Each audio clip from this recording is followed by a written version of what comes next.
نحمده ونصلي على رسوله الكريم اما بعد فاعوذ باللہ من الشیطان الرجیم بسم اللہ الرحمن الرحیم۔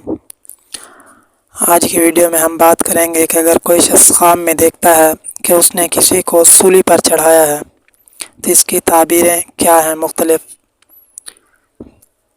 تو آج کی ویڈیو میں ہم اس کی تعبیریں بیان کریں گے۔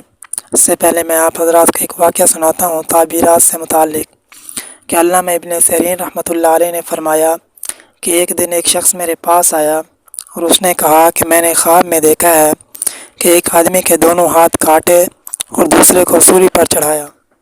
تو علامہ ابن سیرین رحمۃ اللہ علیہ نے فرمایا کہ میں نے اس شخص سے کہا کہ اگر تم یہ بات سچ کہتے ہو تو آج امیر شہر معزول ہوگا اور اس کی جگہ دوسرا امیر بیٹھے گا۔ چنانچہ اس کی یہ بات سچی تھی۔ چنانچہ اس دن ایسا ہی ہوا کہ ایک امیر کو ہٹا دیا گیا اور دوسرے امیر کو اس کی جگہ پر بٹھا دیا گیا۔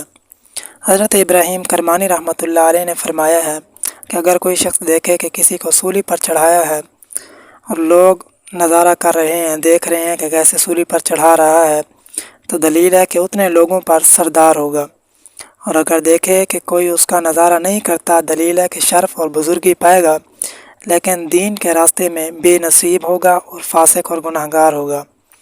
اور اگر کوئی شخص خواب میں دیکھتا ہے کہ سولی چڑھے ہوئے آدمی کا گوشت کھاتا ہے تو اس سے دلیل ہے کہ کسی گرفتار مصیبت کا مال کھا جائے گا، اور اگر دیکھے کہ اس کو سولی پر چڑھایا ہے اور اس کا خون بہہ رہا ہے، دلیل ہے کہ لوگوں کی غیبت کرے گا اور اس سے بہت گناہ سرزد ہوں گے۔ وآخر دعوانا ان الحمد للہ رب العالمین۔